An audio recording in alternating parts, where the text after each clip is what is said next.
Assalamualaikum warahmatullahi wabarakatuh. Perkenalkan, kami dari kelompok satu akan membahas tentang overthinking dan kesehatan mental dalam perspektif René Descartes. 507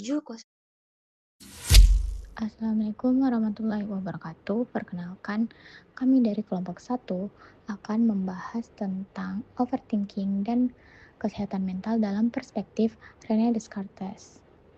Nah, perkenalkan, saya Zara Ila Halfat dengan NIM 250701500027.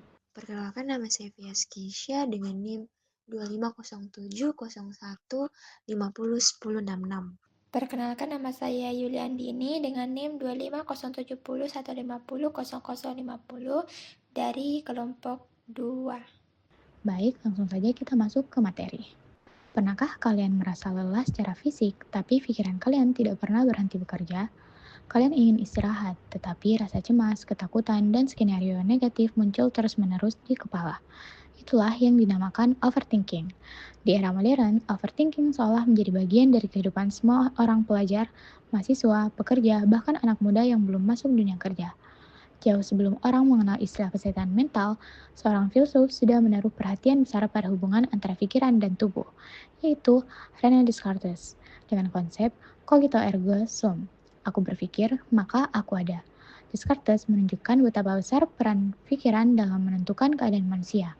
Tapi, apakah pikiran kita menguatkan kita, atau justru menjadi sesuatu yang paling melelahkan dalam hidup kita?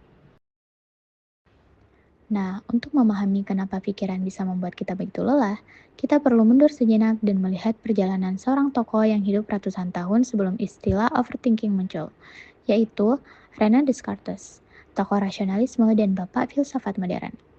Di zamannya, orang-orang percaya bahwa apa yang dilihat, didengar, dan dirasakan adalah kebenaran. Tetapi, Descartes tidak puas akan hal itu.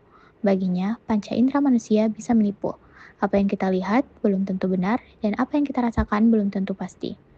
Descartes meragukan semuanya mulai dari dunia, tubuhnya sendiri, bahkan keberadaan dirinya. Tapi tiba-tiba ia menyadari sesuatu. Kalau aku meragukan, berarti aku sedang berpikir. Kalau aku berpikir, berarti aku ada. Saat itulah ia menyimpulkan bahwa pikiran adalah dasar dari keberadaan manusia, dan dari situ juga muncul kalimat yang terkenal dari Descartes, yaitu cogito ergo sum. Aku berpikir, maka aku ada. Menurutnya, manusia bisa menemukan kebenaran bukan dari apa yang kita lihat atau kita rasa, melainkan dari akal kita dan cara kita berpikir. Karena itulah Descartes dikenal sebagai tokoh rasionalisme dan bapak filsafat modern. Nah, sekarang kalau kita hubungkan hal tersebut dengan kehidupan modern kita pada saat ini, pikiran itu memang membuat kita ada, dan pikiranlah yang menjadikan kita itu seorang manusia. Tapi ternyata, di balik semuanya itu, pikiran yang sama juga bisa membuat kita itu merasa tersiksa. Ketika kita ingin istirahat, tapi malah pikiran kita ini terus saja bekerja. Tubuh kita sudah merasa sangat lelah, tapi pikiran kita itu tidak berhenti untuk memikirkan hal-hal negatif yang belum tentu akan terjadi. Seolah-olah pikiran kita itu menjadi tempat yang tidak pernah tenang. Nah, dari sini muncullah sebuah pertanyaan besar. Apakah pikiran kita itu menguatkan kita atau justru menjadi hal yang paling melelahkan bagi kita? Descartes itu bilang bahwa pikiran dan tubuh itu adalah dua hal yang berbeda atau dualisme.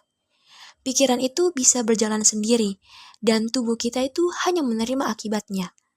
Makanya, terkadang ketika tubuh kita merasa lelah, tapi pikiran kita itu terus saja aktif dan selalu membuat kita merasa cemas, susah tidur, tidak fokus, mudah lelah, dan bahkan kita itu bisa kehilangan semangat kita. Nah, overthinking itu adalah bukti kalau pikiran itu bisa bekerja terlalu keras, sampai tubuh kita pun ikut menderita. Pada akhirnya, kita memang ada karena kita ingin berpikir. Tapi kehidupan yang damai bukan datang dari cuma sekedar berpikir saja, tapi dari memilih apa yang pantas untuk kita pikirkan. Nah, pikiran adalah kekuatan terbesar kita, tapi juga bisa menjadi penjara untuk diri kita sendiri. Dan di antara dua kutub itu, kita sendiri yang memegang kuncinya. Nah, kita yang menentukan kemana arah itu akan membawa hidup kita. Tapi di balik itu semua, ada pelajaran penting dari Descartes yang sering kita lewatkan. Descartes itu bukan ingin kita ragu tanpa adanya akhir. Ia juga tidak ingin kita berpikir terus-menerus sampai kita lelah. Yang diajarkan adalah sebuah metode, yaitu pikiran harus diarahkan untuk menemukan sesuatu yang lebih jelas dan pasti, bukan sekedar rasa takut dan kemungkinan buruk yang belum tentu akan terjadi. Jadi, kalau kita merasa pikiran kita itu mulai berjalan tanpa kita bisa mengendalikannya, solusinya itu bukan berhenti berpikir, tetapi mengatur kemana pikiran itu akan diarahkan. Nah, saat pikiran itu mulai melaju tanpa adanya arah, ambillah kendali pikiran itu sendiri. Tanyakan pada diri kalian sendiri, seperti dari semua kekhawatiran ini, mana yang benar-benar nyata atau mana yang cuma kemungkinan buruk di kepala saya. Kita itu harus fokus pada apa yang bisa kita kendalikan, fokus pada apa yang benar-benar nyata, bukan pada sebuah ketakutan yang hanya sekedar ada di kepala dan belum tentu ada.